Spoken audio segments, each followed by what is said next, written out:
Hai teman-teman semua, selamat datang kembali di channel kami. Hari ini, aku mau cerita tentang salah satu anggota keluarga berbulu kami yang paling imut, si Moche. Kalian tahu kan, Moche itu kucing paling manja dan paling doyan makan di rumah ini. Tapi beberapa hari yang lalu, ada yang aneh sama dia. Biasanya, setiap pagi Mochi udah heboh lari-larian, ngejar-ngejar kakinya sendiri. Atau sekadar guling-guling minta dielus perutnya. Tapi hari itu, dia cuma meringkuk di pojokan. Matanya sayu, dan sama sekali nggak mau nyentuh makanan favoritnya. Wah, langsung panik dong aku. Aku coba panggil-panggil namanya. Mochi. Mochi sayang, mau makan nggak? Dia cuma ngemio pelan banget, seolah-olah bilang, aku lagi nggak enak badan. Mah, aku coba kasih dia cemilan kesukaannya. Tapi dia cuma ngendus sedikit terus buang muka. Ini benar-benar bukan Mochi yang aku kenal. Akhirnya, aku putusin buat bawa dia ke dokter hewan. Sepanjang perjalanan, dia diam aja di dalam keranjangnya. Biasanya dia bakal protes, ngemio kenceng, tapi kali ini dia nurut banget. Malah bikin aku makin khawatir. Sampai di klinik, dokter langsung periksa Mochi.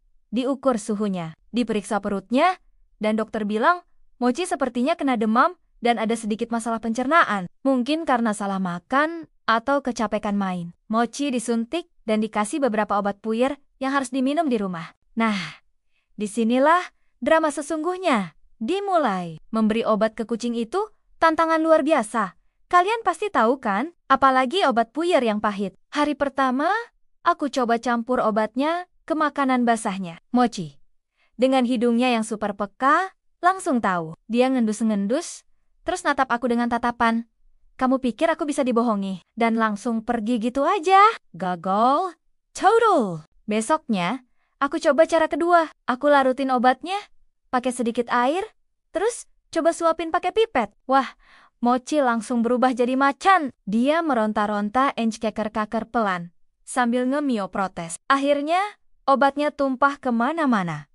Lebih banyak yang nempel di bulunya daripada yang masuk ke mulutnya. Alhasil, Mochi jadi basah kuyup dan bau obat. Dan dia ngambek seharian. Dia duduk di pojokan sambil ngejilatin bulunya yang kena obat dengan muka super kesal. Lucu banget liatnya. Tapi kasihan juga, aku hampir putus asa. Tapi demi kesembuhan Mochi, aku nggak boleh nyerah. Aku ingat tips dari teman. Katanya, coba balut kucingnya pakai handuk, biar dia tenang. Kayak di bedong gitu. Aku coba deh, aku bungkus Mochi pakai handuk tebal.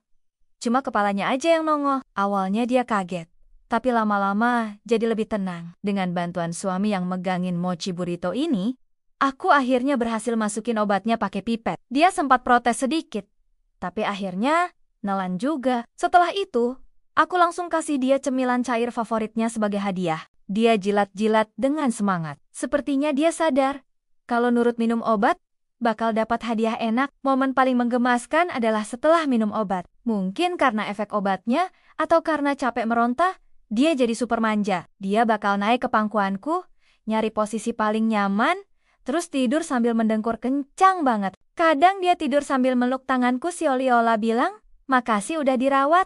Duh, hatiku langsung luluh. Rasa capek dan pusing ngurusin dia langsung hilang gitu aja. Selama sakit, tingkahnya juga aneh-aneh. Biasanya, dia suka main di luar.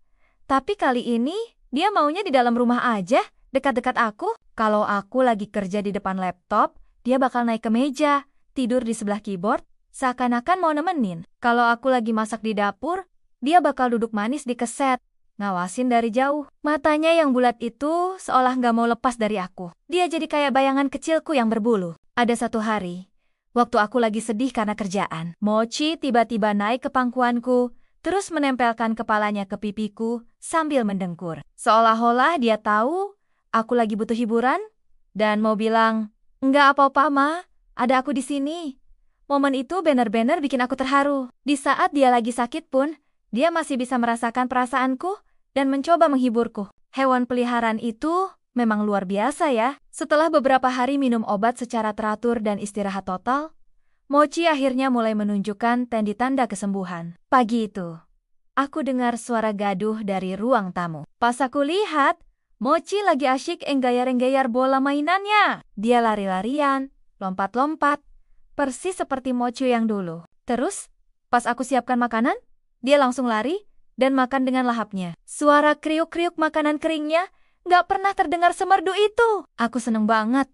Rasanya lega luar biasa. Melihat Mochi kembali aktif dan ceria lagi adalah kebahagiaan yang enggak ternilai. Pengalaman merawat dia waktu sakit ini benar-benar mengajarkan aku banyak hal tentang kesabaran, kasih sayang, dan ikatan batin antara manusia dan hewan peliharaan. Meskipun repot dan bikin khawatir, tapi semua momen lucu dan manis selama dia sakit justru bikin kami jadi makin dekat. Sekarang, Mochi sudah sehat total dan bahkan lebih manja dari sebelumnya. Setiap malam, dia pasti tidur di sebelahku, kadang di atas kepalaku, sambil mendengkur kayak mesin traktor. Dia jadi pengingat hidup buat aku untuk selalu bersyukur atas kesehatan dan kehadiran makhluk-makhluk menggemaskan di sekitar kita. Nah, itu dia cerita tentang drama Mochi sakit kemarin. Buat kalian yang punya hewan peliharaan, jaga kesehatan mereka baik-baik ya. Mereka adalah bagian dari keluarga kita yang sangat berharga.